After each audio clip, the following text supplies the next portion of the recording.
Hello and welcome back to The Lamppost Listener. My name is Daniel. I'm Phil. And this is a podcast where we journey chapter by chapter through C.S. Lewis's Chronicles of Narnia. This is chapter 13 of The Magician's Nephew, An Unexpected Journey. We are hurtling to the end of this book. Yes, it's actually an unexpected meeting. I was hoping you'd find that funny, but it didn't. Oh, shoot. It went, yeah, no, Did it's you okay. say it differently? Well, An Unexpected Journey is the name of the first Hobbit movie. We should start over. No, I'm not starting over. That was, you know. Should start over. I want to react to that. There's so many jokes that you say that go over my head. I wasn't even listening, though. It's different. Do you think he borrowed this title, too? Because he had a lot of time to borrow this one. Yeah, he could have, because... No, you know what? He had to get in the time machine, go look at the first Hobbit movie, see that Jackson would call that. No, I also believe the first chapter of The Hobbit is An Unexpected Journey. I think that's where I'm pretty sure. That sounds right. But I might be wrong, because I actually think it's the first chapter of Lord of the Rings that's an unexpected party. And that would be a lot of unexpected stuff. Yeah, you couldn't do that back to back. I feel like that'd be a little cheesy. The next chapter, chapter 14, is going to be The Desolation of Fledge. Yeah, I was going to say, unfortunately, we just don't have any copies of The Hobbit in this house anywhere. What's funny is from this dining room table, I can spot 4 copies of The Hobbit. You should be able to, and I know that I have 5 copies at work. So, although I just have quite a lot of Tolkien and Lewis, because I've got a class of voracious readers, and a lot of them have been wanting to read Tolkien and Lewis, and because of that, I've just been ordering more and more, because I feel bad, or I don't feel bad at all about, buying more of those books. And here it is. I've looked up chapter 1 of The Hobbit is An Unexpected Party. So I was wrong. It wasn't chapter 1 of Lord of the Rings. It's The Hobbit. And because now I am thinking of it, about it off the top of my head, chapter 1 of the Lord of the Rings is A Long Expected Party. Because that's the 111th birthday of Bilbo Baggins. That works really well. We got there eventually. It took us a minute, but we did get there. So but this chapter is neither of those two things.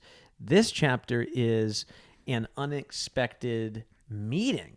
You were correct a few episodes ago when you thought that we would see the witch again, and yes, here we have seen her again. And a very interesting chapter here. A lot of allusions to things outside of the Chronicles of Narnia. Very much more than maybe ever in this book, we are really feeling the heavy biblical allusions. Yes. Here, right? But also, everything's getting turned and reused in a different way. Unexpected people are consuming the fruit, for example. Yes. Yeah. All right. Well, anything we should talk about before we jump into this chapter? Because we do have quite a bit of notes here. It says that we have 2 pages today. 2 pages? Which is better than last episode when we both showed up without any notes. Was that last episode? Should we tell people that? Does it make us sound unprofessional? Do you usually have notes? Yeah, no, I usually do. You don't have notes. You never show up notes. with notes. I usually have notes here. We're 6 seasons in. We're over 100 episodes. I can say the little beginning part and the end part, kind of from memory at this point. Can you say our phone number from memory? No idea what the phone number is. I don't even know what the area code is. I have the cadence down, because we say it with the same cadence every time. Everybody does the same phone cadence.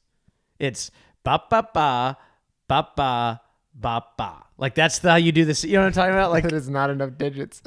No, but I didn't do area code, so it'd be like blah blah blah blah blah blah blah blah blah blah. Okay, that's true. You know what I'm saying? Like, have you ever met somebody who doesn't do that correctly? Like okay, yeah, everyone from outside of the United States. Yeah. Well, no, that's different. Those numbers are so confusing, because it starts with 2 digits at the beginning, and I'm already thrown off. But have you ever met someone in America who has the 9-digit phone number, but they'll be like, my phone number is 555-4321. 421, and you're like, what? No, I didn't get that. Why did you say it that way? I will say, I enjoyed back when we used to say phone numbers out loud. Now everybody just keeps their contacts. Sure, that's very nice. But I would just keep saying numbers. I would say my real phone number, but I would just keep going, and they would just keep typing it, and eventually they would realize, wait a second, phone numbers. How? This is very important for our show and very relevant to what we're doing here with the Chronicles of Narnia. How many phone numbers do you have memorized? So the ones from Do you still have ones from childhood memorized? Yeah, I have a few, but they're mostly family. Mm-hmm. And then I have my wife's phone number memorized. Okay, so that's it. Yep. I have my parents' phone number memorized because their numbers haven't changed in like 20-some years. When they got cell phones, when I didn't have one and I needed to know their numbers, I have my wife's phone number memorized. I have my next door neighbor from 3rd grade number memorized. And then I'm also like, wait, why was I calling him? We live next door. Yep. To be honest, I still have a few. I have another friend from 5th grade. I have his number memorized.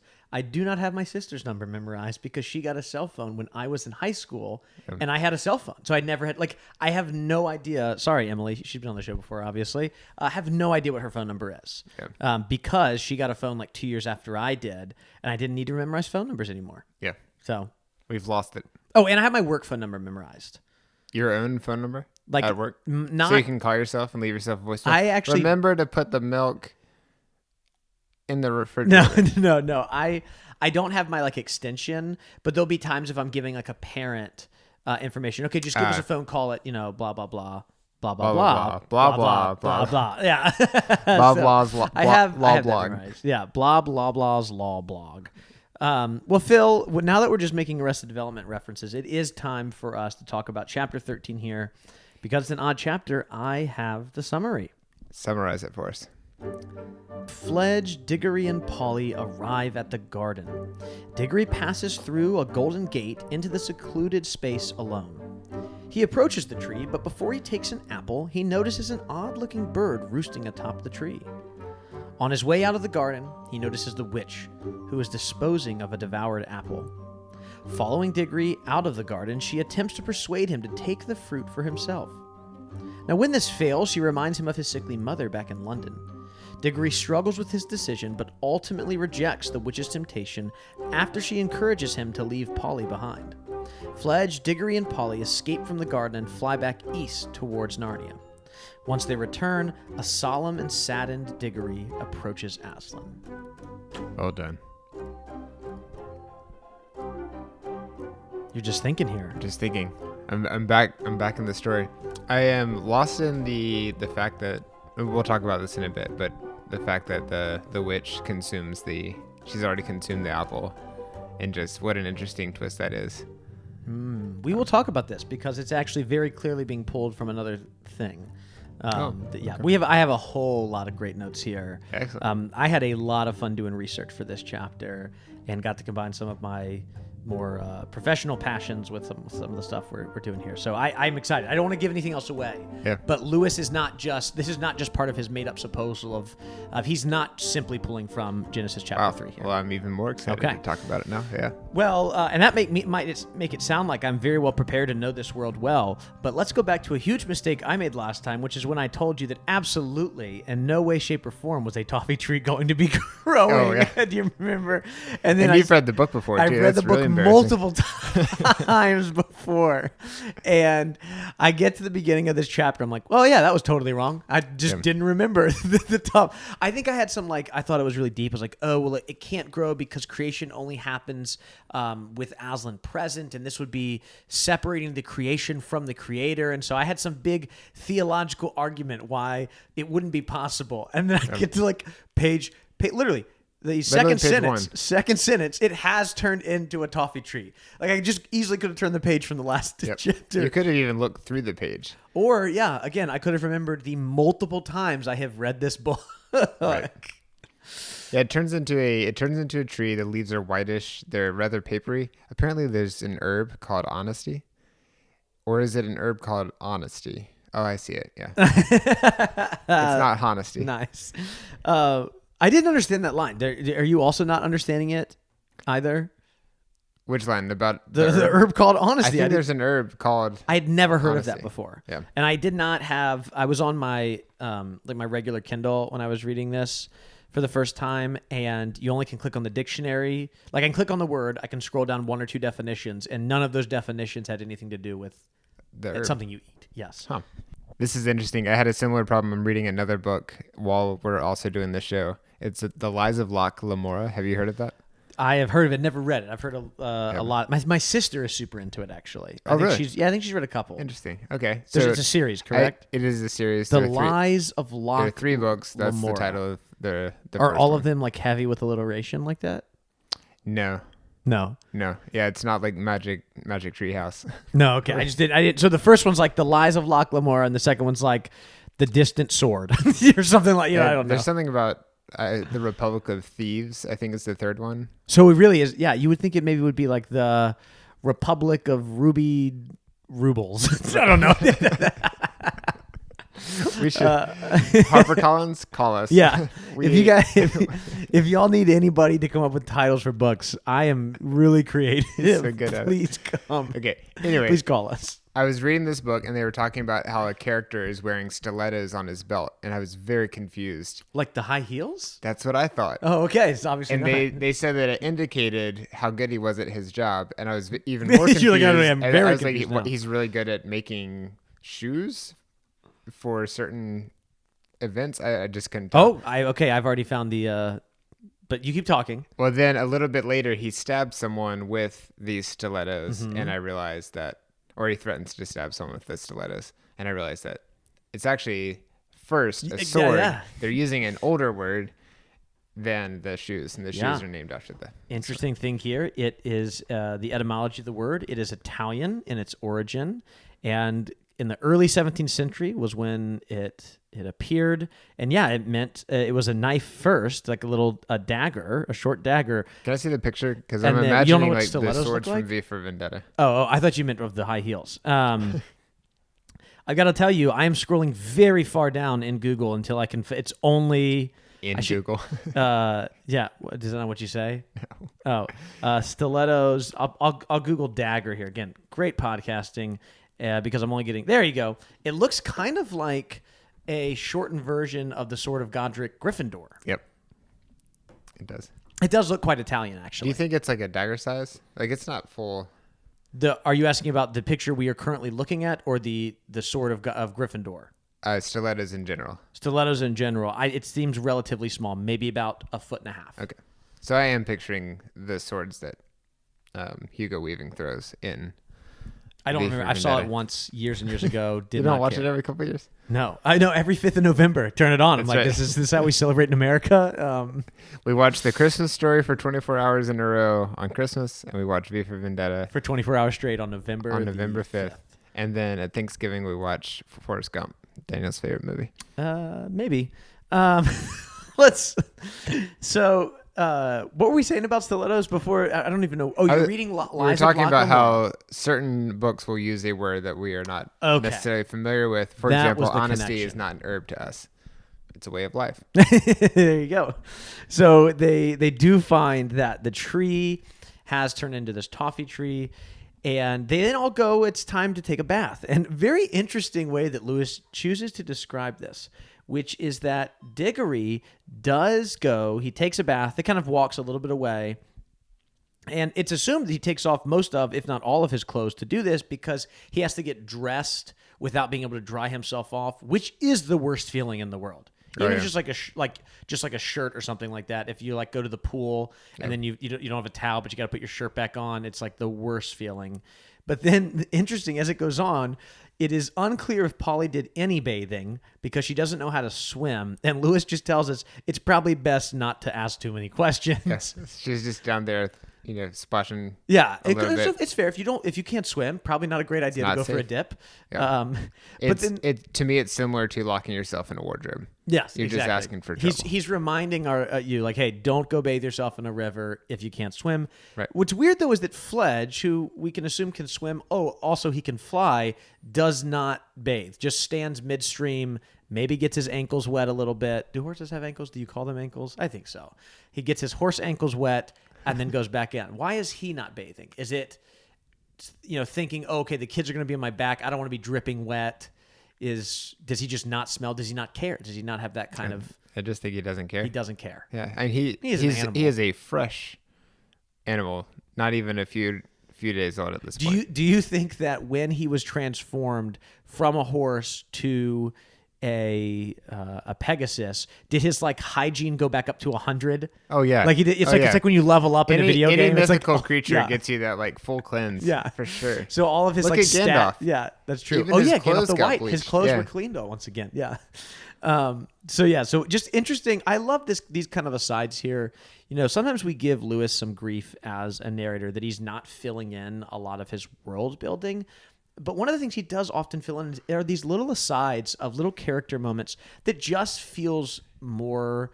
It makes our characters feel. Now, this is not the right expression, but instead of making the world feel sometimes more lived in, he makes our characters feel more lived in. Like Right. this does feel. That's a really good point. Yeah. You know, like, oh, okay, like you'd have a character who can't swim, or a character who's maybe not that concerned about their hygiene, and it does kind of give a little bit of a distinctiveness to all three of them too, especially thinking that you and I have kind of had this critique throughout the book that we don't feel like Polly is super well developed compared to some of the other,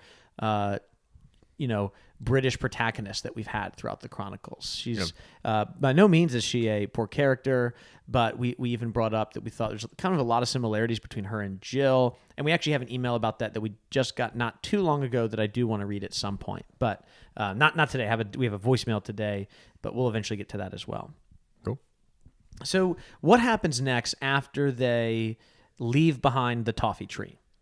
They start flying again, and they get closer and closer to their target destination where Diggory is going to go get the magic piece of fruit. And so they get to this valley with the garden on top of a hill.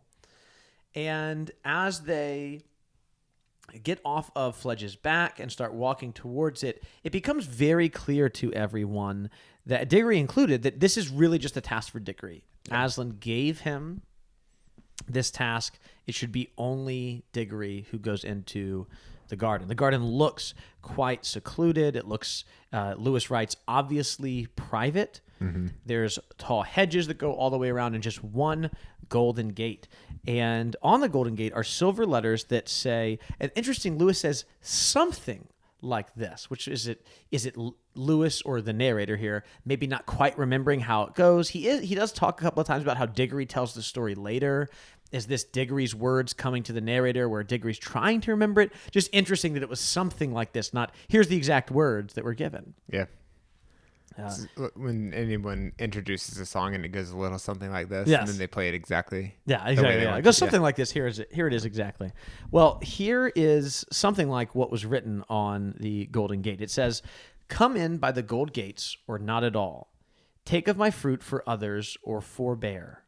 For those who steal, or those who climb my wall, shall find their heart's desire and find despair."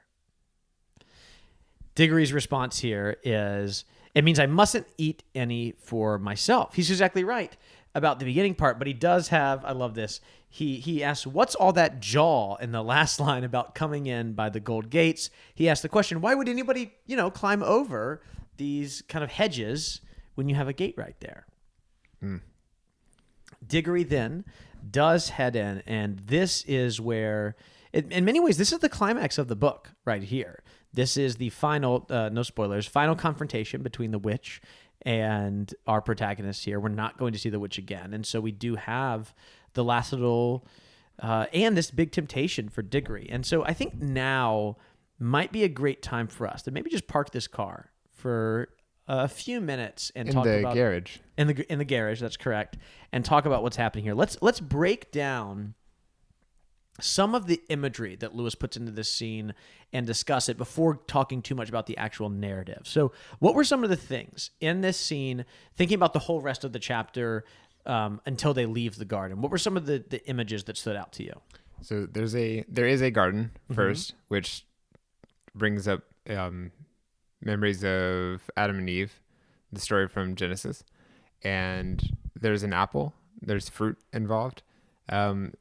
The gates to me remind me of, gates of heaven, and then the wall seems like this is a secluded thing with a certain way that you're supposed to get there, and other people will try other ways, but with different results. There's even that talk of I think Diggory says the gate looks narrow at some point. And you think about the idea of the narrow gate from the Gospel of Matthew.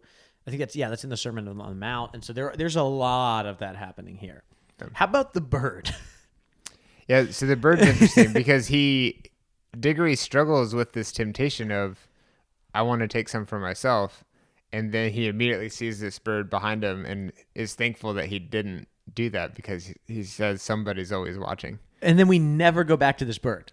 Right. Correct. We get a beautiful illustration by Pauline Baines, quite a famous one here. I'll drop it into the episode's description. But again, it's one of those things like, oh, wait, maybe there's going to be some kind of Aslan-like creature or something. Nope, just birds right there. And I want to talk about that in a minute. Because he has been an albatross before.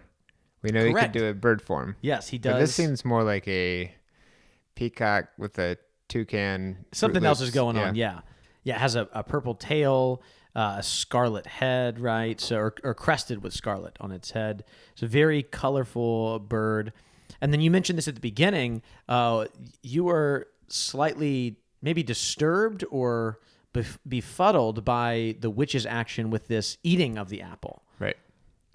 Because in the story of in the book of Genesis, we're talking about a serpent, and the serpent is telling the two people to eat from the tree, and then they do. Eve takes a bite, shares it with Adam. Sure. And it would be similar to the serpent going, "Yo, this is a really good apple. You want some of this? So you should take one too." But also, it's a disturbing image just by itself, even ignoring all of that stuff, because she's dripping this darker juice than you would expect. Yeah, that's weird anyways. He's like, just get a napkin or something. Come on, Jadis. Actually, speaking of Jadis, at no point in this chapter is she referred to by her name. Lewis, as a narrator, has kind of stripped her of any kind of remaining, I know she's not really a human, but any remaining humanity. And she's only referred to as the witch by this like antagonistic title. At no point do we get Jadis, which in other times we had heard her called Jadis by Lewis, but not here. Well, I do want to share with you a little bit about what Lewis might be doing, and for our listeners as well, too. Marvin Hinton, who wrote the key to the Chronicles we've used from before, kind of points out 4 different things, and then I kind of took some of his categorization and just kind of ran with it, did some internet research. Being a grad student is great because it means I have access to all of, scholarly libraries and the digital academic things. literature. Yeah, and it's all free except for tuition. It's not really free. Yeah. It's like when you go to like a basketball or football game at a college and you're like, I got a free T-shirt. Oh wait, my tuition's thousands of dollars. Never mind. It's a very expensive T-shirt actually. Tell you what, that is the way to do it. Just charge people a ton of money and then give them a little something. You do feel like you've won something. Let's go back now. Let's go back to some of what happens here. So like I said, was able to kind of do a little bit of sleuthing on the internet, but this kind of started with some of Marvin Hinton's thoughts, although I found some stuff on a lot of the different authors we often look to. And the 4 that I often saw, and Marvin Hinton names them himself as well, this is kind of a combination of biblical allusions. Obviously, we've already gotten that. We'll talk about Genesis in just a moment. Greek and Norse mythology, and a heavy dose of John Milton, so Paradise Lost. Okay. So I thought we'd walk through this together as a group here, going through with Genesis first, then we'll talk about Greek and Norse mythology, and then we'll end with Paradise Lost. And I think it'll help you answer some questions because I was not aware, especially I do not know a lot of Norse mythology, and all of this stuff completely went over my head. But then I was like, oh, that's super interesting. So let's start with Genesis. You and I are familiar with that, but not all of our listeners are. So would you actually read for us these chapters that we've pulled in Genesis chapter 3? We pulled verses 1 through 7 and 22 through 24. Why don't you read those, Phil, for any of our listeners who are not familiar with the story of the fall? Sure. This is Genesis 3, 1 through 7, and 22 through 24. And which version is this? ESV. ESV. How do you spell that? Just kidding. Now the serpent was more crafty than any other beast of the field that the Lord had made. He said to the woman, "Did God actually say, 'You shall not eat of any tree in the garden?' And the woman said to the serpent, 'We may eat of the fruit of the trees in the garden. But God said, 'You shall not eat of the fruit of the tree that is in the midst of the garden. Neither shall you touch it, lest you die.' But the serpent said to the woman, 'You will not surely die, for God knows that when you eat of it, your eyes will be opened, and you will be like God, knowing good and evil.' So when the woman saw that the tree was good for food, and that it was a delight to the eyes, and that the tree was to be desired to make one wise, she took of its fruit and ate. And she also gave to her husband who was with her, and he ate. Then the eyes of both were opened, and they knew that they were naked. They sewed fig leaves together and made themselves loincloths. Then the Lord God said, "Behold, the man has become like one of us in knowing good and evil. Now lest he reach out his hand and take also the tree of life and eat and live forever." Therefore the Lord God sent him out from the Garden of Eden to work the ground from which he was taken. He drove out the man, and at the east of the Garden of Eden he placed the cherubim and a flaming sword that turned every way to guard the way to the tree of life. All right. So a story that might be familiar to some of our listeners and might be relatively new for others, but a famous story within the Christian and the Jewish faith, right? Of the woman Eve here eating the fruit first and then sharing it with Adam, being tempted by the snake, right, by the deceiver, and then eventually being driven out of the garden because of this. Now, I don't think we need to mention too much how this relates to the story we're currently in. Although I will say one of the things that often, this happens a lot with just the Bible in general, which is at no point does it say anything about an apple. Right? Right. At no point here do we have an apple, and that, in fact, that's really a Paradise Lost kind of thing. We'll get to that in a minute. Jonah wasn't swallowed by a whale as a fish. Yes, exactly. There's no verse that says the Lord helps those who help themselves. There's a lot of there's always some stuff. There's things like that might throw us off a little bit. But yeah, obviously a fruit in the middle of a garden at the creation or near the creation of the world, and someone being tempted there. Very, very obviously some allusions here. Now, a big difference that we'll get to at the end of this chapter is that Diggory rejects this. Diggory does not fall for the temptation. But as Lewis was wont to do, we see him not just simply pulling from one kind of mythology or one kind of narrative, but instead having to pull from multiple ones. So in Greek mythology, there's the famous Garden of the Nymphs, the Garden of the Hesperides. Are you familiar with the Garden of Hesperides? I am not. They are these nymphs created by Hera. I believe that we see that they're in the labors of Hercules. I believe one of his labors is to go there. I did not look this up. I should have. But I know that they appear in at least one of the stories with Heracles. And although technically I just said Hercules, which is my apology because that's his Latin name, not his Greek name. So with Heracles, and the garden is owned by Hera, and it contains apples. Hera, obviously the queen of the gods, contains apples in it that would make the eater of them, want to guess? Super strong? Immortal. Oh, a different kind of strength. Yes. So a magical garden that would, with a fruit that would make you live forever. And in that garden, Hera actually puts a 100-headed dragon to guard it. So you have a serpent, a very dangerous serpent, in the garden with a fruit that gives you immortality. So very much we see some of what Lewis is pulling from there. And in the Greek story here, that it actually is an apple. Okay, right? So there is an apple there. And I was a little bit familiar with that, having taught some of that before. But what I was not familiar with was any allusions to Norse mythology. So I actually want to go to Marvin Hinton on this one because he talks about Yggdrasil. Are you familiar with Yggdrasil? It's the tree of life. Oh, you are good. See, I was not. This is great. So here, one of my favorite words in high school. Yeah. I said it wrong apparently, but so Yggdrasil. Do you want to spell it for any of our listeners? Do you know how to spell it? You don't have the notes in front of you, so I think it's YGG. YGG. Yeah.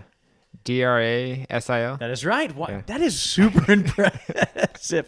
I'm staring at it here, and I bet if I tried to spell it, I would still spell it incorrectly. So Yggdrasil. So again, I am not super familiar with Norse mythology, so this was completely over my head. But you might be familiar with this. I had pulled this up, but do you actually want to read it, or do you want me to read it? Oh, I read Genesis, so you take this. Okay, one. Great. I will read this. This is from Marvin Hinton's The Keys to the Chronicles, which we've read from many times. We highly recommend if you have not checked it out. It is not a long book. It is only about 100 pages. Read it. Would you recommend reading it before you have read all of the books? You cannot read it, Phil. Okay. Yeah, asking for a friend. Yeah, with the way he does it, he will make allusions to what happens in the future. There's actually multiple times we'll be like, oh, I'll come back to this in a later chapter, but he still will say, oh, we'll see this again in Last Battle, and I'll come back to that. So I would just wait. But yeah, definitely. I mean, you can borrow my. No, you know what? Go purchase it because we support the people we pull from on the show. So here is what Hinton says about Yggdrasil. Yggdrasil is the world tree, the tree of life in Norse mythology, as Phil let us know. A variety of animals clustered near the tree, but the two key ones were the eagle near the top of the tree, representing heaven and the far-sighted gods, and the serpent, Nithog, literally striker that destroys, at the bottom of the tree, representing destruction. Now, the Prose Edda describes the situation this way. In the branches of the ash sits an eagle, and it is very knowledgeable. Words of abuse are exchanged between the eagle and Nithog. The Yggdrasil eagle was famous for his knowledge of what was going on, so it is appropriate that the eagle-like bird in the Nephew tree keeps an eye on Diggory as he decides whether to eat from the apple. Obviously, Lewis here would be very familiar between this account in Norse mythology and its biblical kind of connotations here. On top of that, too, and Hinton points this out, is that in Greek mythology, it is the eagle, which is the symbol for Zeus, the king of the gods. So all of that intertwined. Again, this always goes back to Lewis's. I mean, this makes sense. Lewis viewed Christianity as the true myth. What eventually convinces him to move from theism to Christianity is the fact that as he's looking at all these myths, he's like, wait, there has to be truth somewhere. And so the truth is found in the one Christian myth. He would argue that all of these pagan myths have an element of truth in them. And that's where we see so many stories that have similar things, whether it be a dying god or a tree of life kind of idea. And he's like, it's because that actually is part of the human story. It's written on our hearts. Right. Now, just a quick refresher. Which one is theism? Theism would be... Because he goes on quite a journey, right? Where does he start? He starts as atheist, then agnostic, then... Well, he starts a Christian. He starts a Christian, right? As a child, right, in Northern Ireland. And then in his early teen years, very early teen years, atheist, then eventually agnostic. Then in 1929, he becomes a theist, right? So believing that there is a God, but he's just not sure who it is. Yeah, so it's the difference sometimes that we might get confused with is someone who is deistic versus someone who's theistic. So someone who's deistic believes there is a God, but believes that the whatever God you're thinking of is completely removed, like created the world and then removed from it.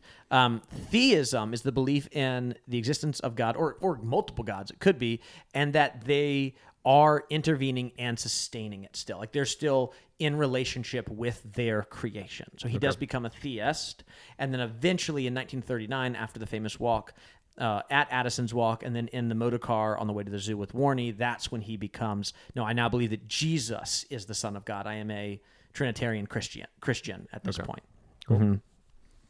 Well, speaking of some kind of light theology there, we should go to a book that I'm sure many of our listeners are familiar with, written in the 17th century. That is Paradise Lost. And I just said it's a book. Technically, it's a poem. My apologies. So John Milton writes this in 1660-something. 1666, maybe? I'll look it up later. I think it might be 1666.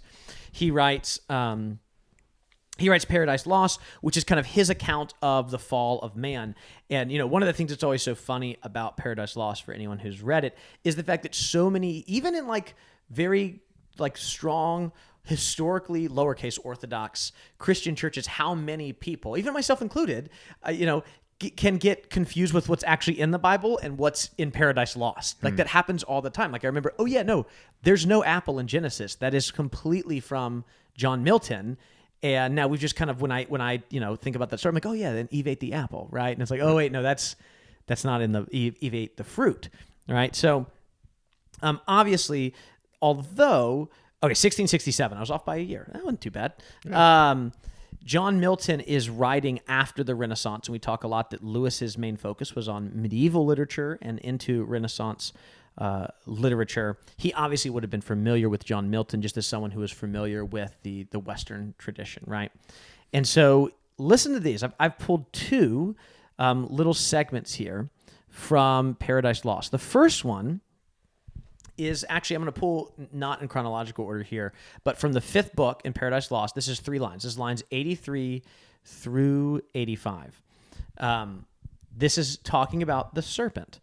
Even to my mouth of that same fruit held part, which he had plucked.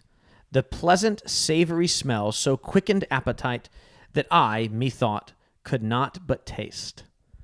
So in Paradise Lost, as you sounds very familiar. The serpent eats the apple Yeah. first. So the serpent eats the apple. The deceiver here does eat the apple. And it's by observing that he feels such a strong temptation. Exactly. And then actually going back to book 4, this is, I'm going to begin reading at, it looks like about line 174 and read to about 183, about 9 lines here. And again, this is talking about the deceiver getting into the garden. But further away found none, so thick entwined, as one continued brake, the undergrowth of shrubs and tangling bushes had perplexed all path of man or beast that passed that way. One gate there only was, and that looked east. On the other side, which was the arch-felon Saul, due entrance he disdained, and in contempt, at one slight bound high overleaped all bound of hill or highest wall, and sheer within, lights on his feet. Wow.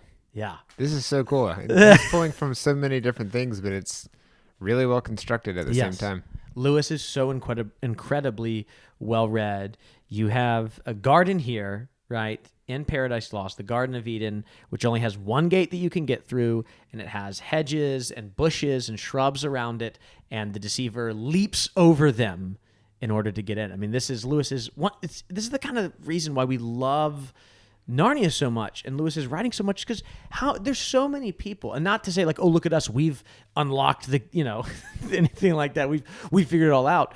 Not at all. But there's so much depth to his writing that is not clear on a first read. You know, I mean, you and I spend a lot of our time doing this, and all of this is new to us. I mean, we are Narnia novices after all, but still, I mean, that's the kind of thing that a lot of people reading that are not going to be that familiar with each and every line of Paradise Lost, right? Even if you're familiar with it, like I said, I didn't remember how the serpent got in. I didn't remember that the deceiver also ate the fruit. I forgot about those things, and I've read these parts of Paradise Lost before. Right. So how interesting that Lewis is pulling from that. And again, so incredible. And I think that this is another example of Lewis serving as a gateway to older stuff that is really, really good, because we have Lewis to read. He didn't have that. It would also be weird to only read your own stuff, looking at you, Prince. But oh, that's right. Prince doesn't listen to his own music, right? Or did. Sorry. He did, yeah. Rest in peace. I forgot he died a couple years ago. But it's cool. I feel the same way with Tolkien. Just the stuff that he was looking at. There's so much more, and this is a really cool entryway into all of that. Mm-hmm. Mm-hmm. So that is the imagery that we see here, but let's talk a little bit more about the narrative, the actual story here. And Diggory gets in, and we did already talk about this, but he gets to the tree, pretty quickly actually decides he's not going to take this for himself. I mean, that temptation was not, very strong. Once he sees the eagle up there, the bird of some kind, he's like, nah, I don't feel good about this. I'm not going to take it. And so he's ready to leave. He puts it into his Norfolk jacket, right? Mm-hmm. Gets ready to leave, and that's when he sees the witch. And what is this experience like for him? She's just dripping this dark juice. Yeah. She is about to toss away the cord. Like Denethor eating the cherries in Return of the King. Oh yeah. If you want to make anybody look evil, just zoom in on their face while they're There's eating. When we eventually show my son The Lord of the Rings, we'll fast forward over a couple of the violent scenes and the scene of Denethor eating, because all of them are equally disgusting. He's sitting there as Pippin is singing. Wait till you catch up on Rings of Power. Yeah, I'm behind. There's some stuff. Okay, that's good to know. So she's obviously eaten this, and then there's kind of two different ways she approaches her temptation. What's the first way that she goes about this?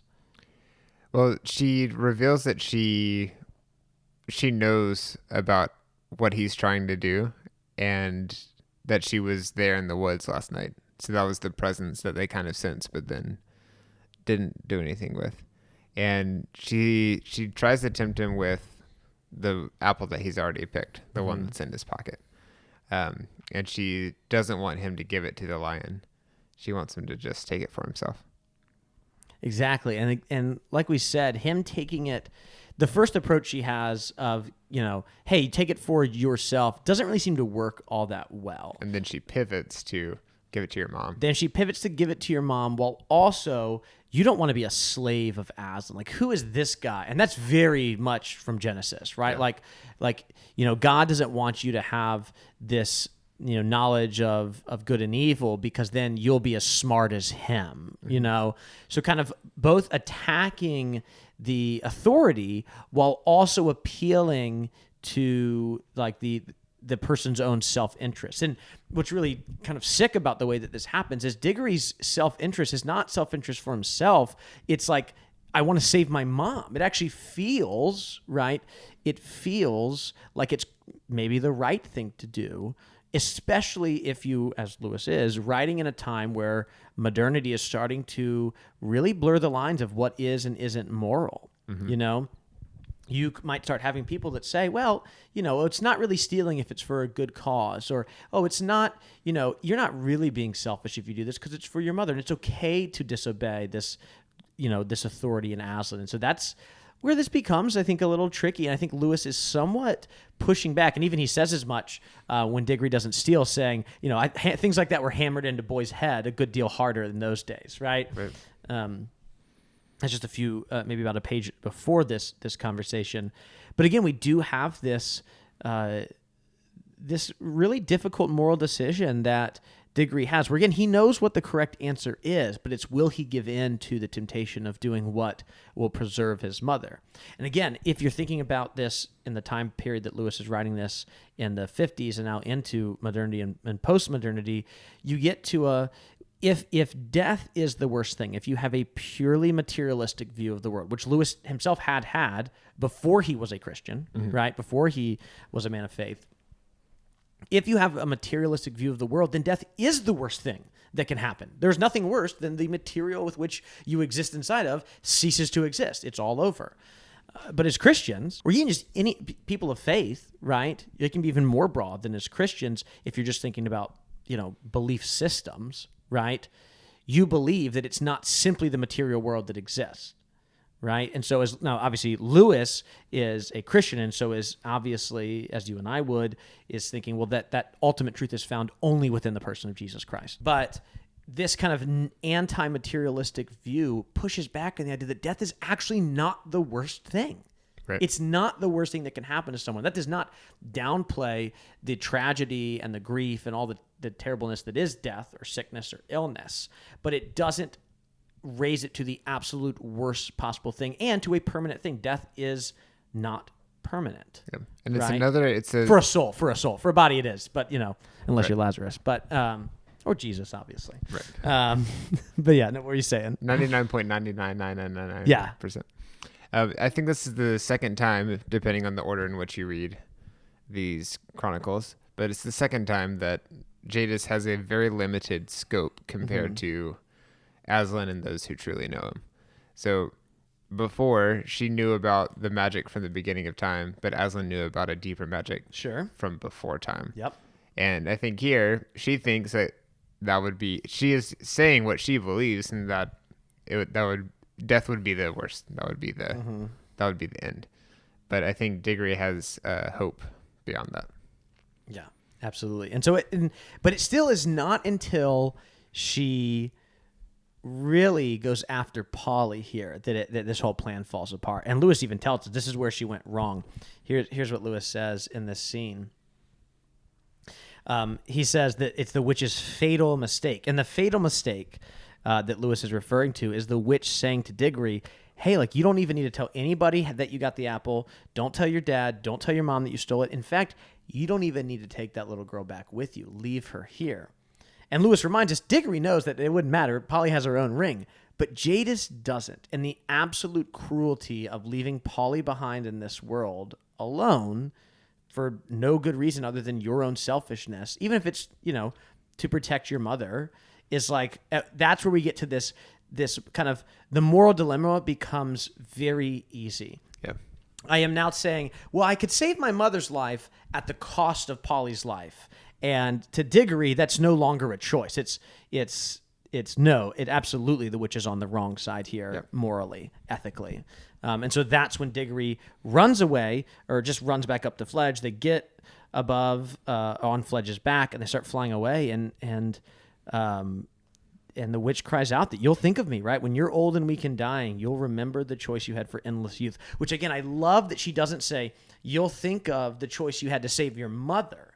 Right. Because the witch is starting to panic a little bit. And she goes back to, like, obviously it shows she didn't care at all about that. She's going back to kind of what her foundational beliefs are, which is that you would do this for self-preservation. That's all that she is. It's for self-preservation. So in that kind of that fear of, I'm trying to grasp at straws of, like, let me bring this boy back. It's no longer, save your mom. She doesn't care about that. It's like, no, save yourself, because that's what I'm doing. I want to save myself. Yep. Right. And we see that as they sail away. They fly away. Come sail away with me. What do you feel is her motivation? She's already eaten it. Does she just not want Aslan to have it too? Why is she tempting him? Yeah. Good question. Because I feel like she already has what she's basically saying at the end of that, she's shaking her fist and yelling at them as they're about to fly away. Mm-hmm. As they're flying away, because they're already so high they could only just hear her. But she's saying, you are throwing away the chance, or you threw away the chance of endless youth.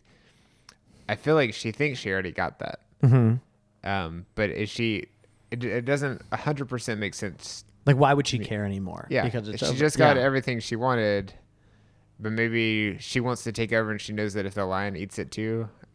Yeah, I think for her, it's, you might have felt this way before, where you leave something, or you feel almost antagonized by someone or something.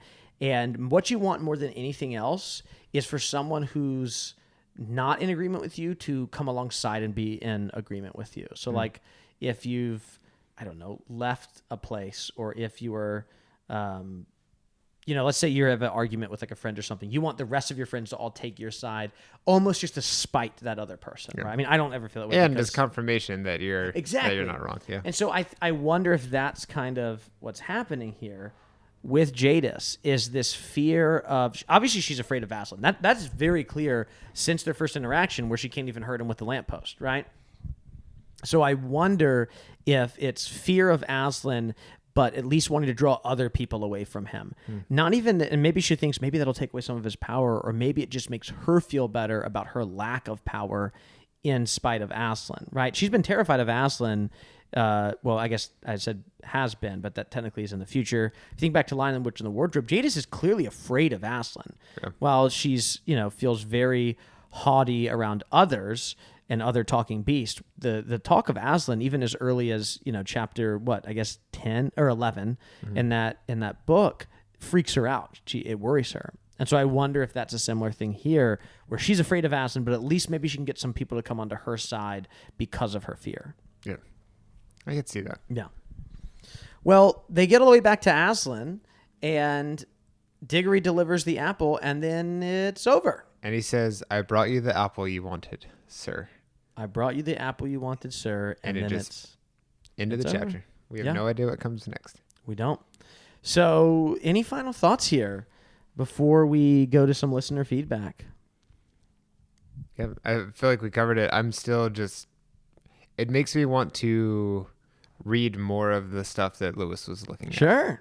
And this is true of a lot of stuff. When we went to the International C.S. Lewis Symposium, and I heard the lecture about all the language stuff that Tolkien did. It made me want to go back and read something really old. Mm-hmm. And you recommended a particular translation for Beowulf that you have used with your students before. Yeah, it's a great one. And reading some of that stuff just makes everything else that is in a similar genre, it's so much more enjoyable, because you're now you have more pieces to connect and to see how everything was influenced by each other. Yeah. Well said, Phil. Well, before we leave today, we have a voicemail from one of our patrons, John Marr, who we mentioned at the end of every episode That's here. true, yeah. Actually sent us a voicemail. We're going to play it now and then talk about it. Hello, Daniel and Phil. This is John Marr, longtime listener and supporter. First off, Phil, thank you very much for the lovely artwork you've been sending me. Just gorgeous stuff. I wanted to call about the Magician's Nephew regarding scientism. I do think, Daniel, you're onto something, and it really is interesting because I take that, and there's going to be a later scene in the book where I believe that C.S. Lewis is really going after Nietzsche and his concept of der Übermann, or the Superman, the man that lives above the morality of others. He doesn't have to follow rules, not in the name of science, but because he is the Superman and rules are for the rank and file. Also, I meant to call on your prior book, but I forgot to. Regarding The Horse and His Boy, there was much talk of race, and I do have to say, I'm surprised nobody pointed out that in The Horse and His Boy, you have C.S. Lewis's first interracial couple, and they give birth to an interracial king who is a very good king of Narnia. I was just surprised that none of that came up, but there you have it. So thank you so very much for your wonderful podcast. Talk to you soon. Bye-bye.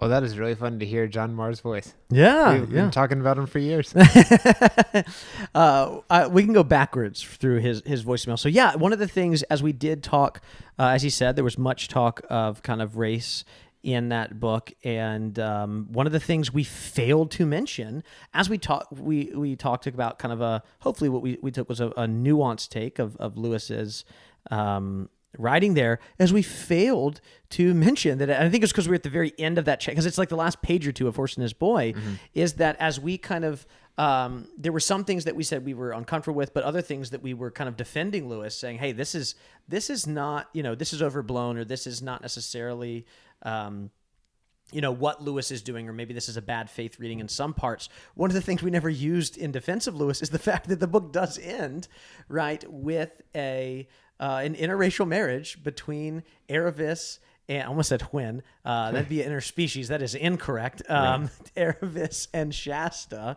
right? And it's a good marriage, and they give birth to a good king, a child who is biracial, right? So absolutely another kind of a point of kind of showing that Lewis is not inherently being racist in his depictions in the book. And actually, speaking of that too, I wanted to mention there was an episode that our friends not too long ago over on, and it might have just actually been last week. Well, it would have been, okay, it is a while ago by the time you're hearing this, that our friends at Pints with Jack did. David had on Devin Brown, who we've talked about a couple of times before on the show, and they talked about some of the accusations of sexism and racism in the Chronicles of Narnia, and that, I think listeners might really enjoy that discussion as well. I'm sure many of our listeners we know already listened to Pints with Jack, but one of the things also that Devin Brown and David mentioned too was that some of kind of and you and I mentioned some of the things we felt uncomfortable with, or that we thought Lewis hopefully would not maybe do if he was able to rewrite the book or something like that, had actually much more to do with the illustrations than the actual descriptions in the book. That actually some of the of Pauline Baynes' illustrations are very much pulling from Middle Eastern cultures. And so that might actually be making us, as we read it, make that connection that Lewis might not have wanted us to make as much. He's obviously pulling from more of that Arabian Nights feel. We did talk about that. Right. But then as you and I felt uncomfortable with some of the other kind of extensions of kind of his condemnation of the Colorman culture, which he should condemn. It's a bad culture. Like, they're an immoral culture. We then felt uncomfortable with maybe some of how that kind of starts to bleed a little bit into the real world. Right. So just that was interesting. I might not be saying it exactly the way that Dr. Brown and David said it. So go check out that podcast there. Okay. But okay, let's go back to Nietzsche and scientism. Do you remember this discussion, Phil? I do a little bit. I also, so the Uberman is very much connected to the DC universe, the comics and everything with Superman. And I was like 29 years old when I realized that it wasn't just a weird coincidence that like Nietzsche's Uberman, it sounds really close to Superman, and they're like similar ideas. I'm like, oh no, that was the point. I just totally missed that. Sorry, keep going though. Well, it was in a lot of people's view poorly executed, but the whole point behind Batman versus Superman at its core was this figure who is above morality, and then this person who is still human and here, not liking the Uberman and wanting to. That's what that movie was supposed to be saying? Well, that's where the original fight between the two, these two like iconic characters. Because I didn't get any of it. I only watched the first half of the movie and then I turned it off and was like, there's better things to do in my life. Did you know that their mothers were both named Martha? No, I did Google the ending and I was like, that is awful. So you actually watched the Zack Snyder cut, did you not? I did. Of Batman v Superman? I don't want to talk the about 4-hour one. Wait, no, they didn't do. I'm getting the two movies confused, I think. So Zack Snyder did do Batman versus Superman. And then he shot a lot of the stuff for Justice League. Oh, okay. And then he needed to step away due to a tragedy in the family. Yeah, okay. And then Josh Whedon took over and finished it and made it a very different movie. Okay. And then people campaigned and they released the Snyder cut. I remember seeing that all over the place. Yeah. What's actually really funny is I have a pretty strong disdain for everything that Zack Snyder has ever done. Over the years, though, I've seen a few interviews with him, and he seems like a genuinely nice guy, like a pretty down to earth, for like a Hollywood director who's directed these multi-million-dollar huge movies, all of which I cannot stand at all. I'm always like, he's like seems like like I would hang out with this guy.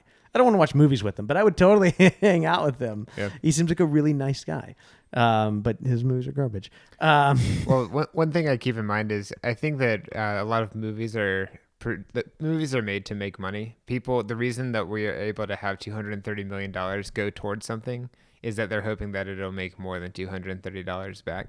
And I think that people like Zack Snyder and who's the guy with the explosions? Michael Bay. Yeah. I feel like they make a return on the investment a lot of the time because they have these big movies that will draw people in. But yeah, I think we've both had our taste evolve over time and so different things we want to see. Yeah. So going back to John's voicemail here, and I could be wrong, John, but I think the scene he's actually alluding to still has yet to come in The Magician's Nephew. And when it does come, I think it's at the very end, Lewis is actually going to make some allusions to the kind of current political or not political, but current kind of, current geopolitical world as he's writing this book. And I think that's what he might be talking about, because this idea of the Ubermen really was obviously famously used by the Nazis, right? Just a decade earlier when Lewis is writing this. That's kind of how they, that was kind of the way that they shaped their, their racist ideologies of like, okay, the Aryan race is like the master kind of, I don't know if that's I think they did use the word master race. And it was all because of this idea that kind of, not all, but a lot of what they pulled from was, well, Nietzsche said that there is like a person who's above, right? This other societal norms. And so the kind of ideas that, these inferior people, right, they have to follow the rules. As John said, the rank and file do, but there's people who get to be outside of that. And obviously this story taking place decades before the Second World War and before the rise of Nazism in Germany, but you are seeing maybe some of that kind of come into Lewis's writing here, especially, like I said, there's going to be a thing at the end where we talk about that. And again, this is very much in opposition to a Christian worldview, right? Which is much more egalitarian when it comes to all people are made in the image of God, right? Every single human is made in the image of God and has infinite dignity because of the Imago Dei within them, right? And all of that, I think we find all of that in that quote that I read from Lewis way back in chapter 2 as Uncle Andrew's kind of laying out his evil schemes, right? And I pulled that line that Lewis had shared when he's kind of attacking the beliefs of JBS Haldane, saying that, I'll read it right here again, the majority in most countries respect science and want to be planned, and therefore, almost by definition, if any man or group wishes to enslave us, it will of course describe itself as scientific planned democracy. All the more reason to look very carefully at anything which bears that label, kind of saying again that a lot of these things, and he even says right before that Hitler's regime did this. Like this is what kind of Nazi ideology did, and that's that scientism. It's not an attack on science; it's an attack on scientism. Yeah, which it I just sounds similar. It's close-ish. But it's not actual. And I love again that Lewis is the way that he kind of says this is it's an invitation to hell. It's an effective invitation to hell, which is such a disturbing, but I think very well said. It is disturbing, but very well said. So that's great, John, that you brought that back up. I had forgotten that and again, I think that's what you're referring to as an aside that Lewis makes later on. If not, call us back and let us know, and we can also share that too. But I think there's an aside coming up in a chapter or two that I think talks a little bit more about Lewis's concerns there. Again, if you find that interesting, please go read The Abolition of Man. Go read That Hideous Strength. Lewis really goes through these two ideas really great in both of those books. Abolition of Man being a short nonfiction book, and then That Hideous Strength being a longer fictional book. And we've said it many times before. Even if you haven't read Out of the Silent Planet or Paralandra, That Hideous Strength still works because there's no characters that really cross over for at least the first 160 pages or so. So you will be lost, but everyone who reads it, no matter if they read the first two, are lost. So So John, thank you so much for this voicemail. Yep. And thanks for the comments on the art. That was really encouraging too. We really appreciate your support. So especially the stickers, I feel like I send them out into a you never have any idea. Yeah. We don't have a return address, so I'm not going to get another. You could put yours. Do you want to give your address away? What's your address right now? Baba. We should get a PO box, maybe. You think so? Is that expensive? Yes. Speaking of getting things, we are now at season 6. Could we ever get a website? You do this for a living, so I don't think that we need a website, but it would be cool. It would be cool. It would be cool. It's kind of like Dunder Mifflin Infinity. It's like, are we going to have a store?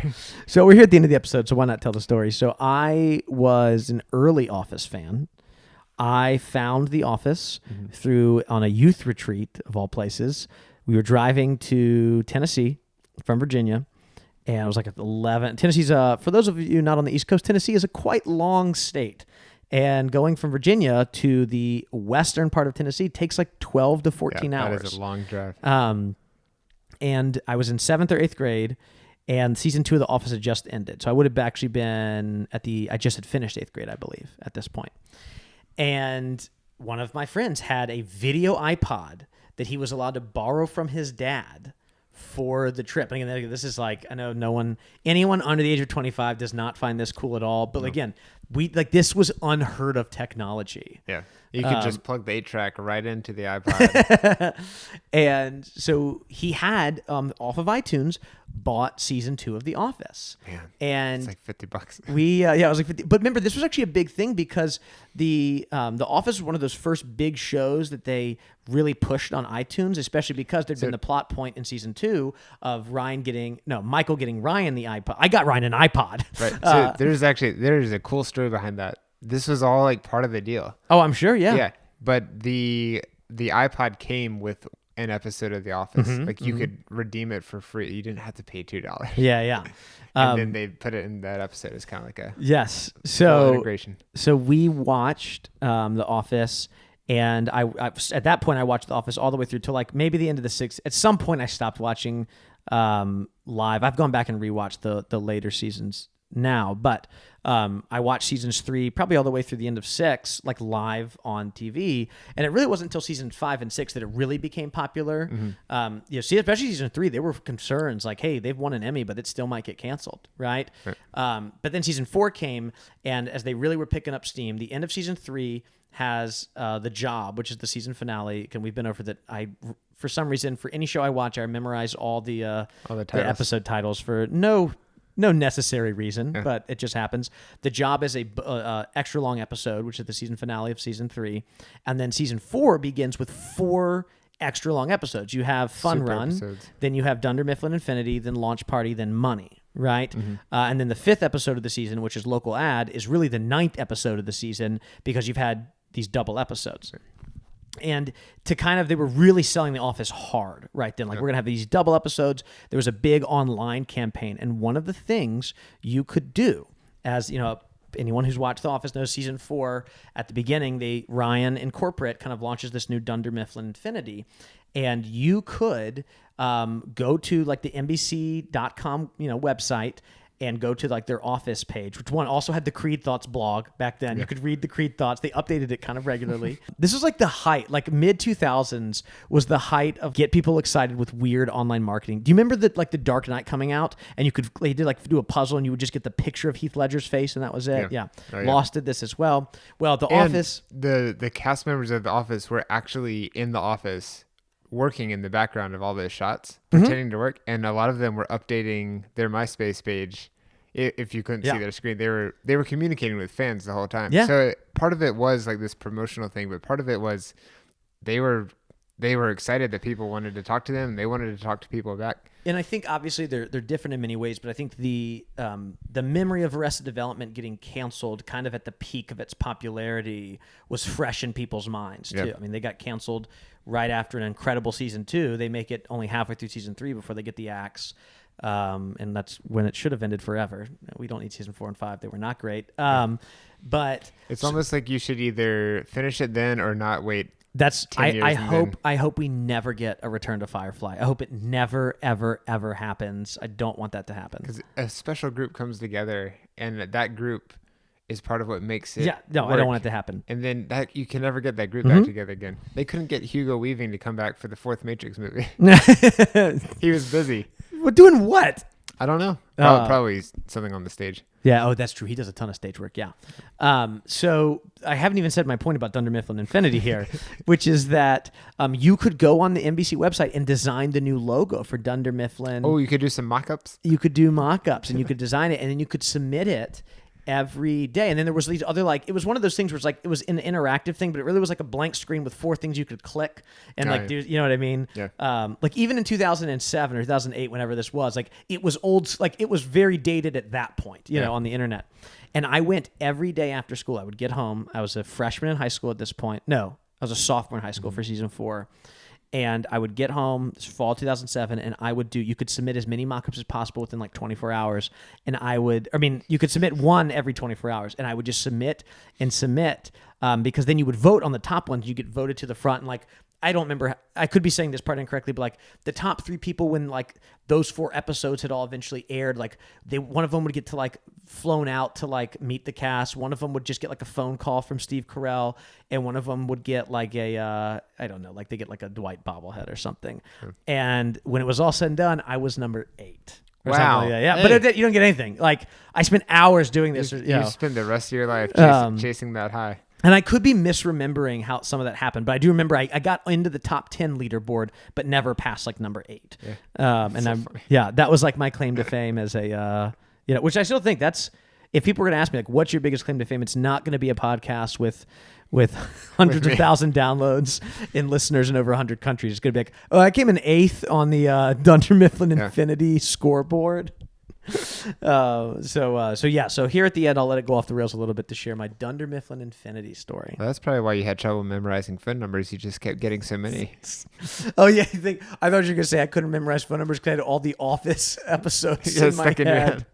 Because we have a limited capacity. One of the things I would do on my marching band trips, because again, I just was very, very cool in high school, was I would sit with some friends. They'd be like, "How far can we make Daniel go? Like, how many episodes of Lost and then The Office and like I don't know Arrested Development or whatever can he or 30 Rock can he name in a row? Like, and so this is before we had smartphones. You couldn't just you had to like verify it. Yeah, so no one could really like verify it. So people always thought it was better than it was because if I messed up, I'm like I don't know and you don't know, so we'll just keep going. Yeah. That's funny. I'm really fun at parties. Phil, I have talked a lot here at the end, so why don't you wrap us up? But before we leave, I will say we'll be back with Chapter 14 next time, The Planting of the Tree, in which Aslan debriefs Diggory and Polly.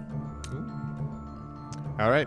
Time for the end credits. This episode is made possible by our patrons over at patreon.com. If you'd like to support the show, you can listen to a bonus episode each month along with other rewards. Special thanks goes to Hannah Anderson, John Marr, Emily Wakefield, and Ryan Smith for supporting us at our top tiers.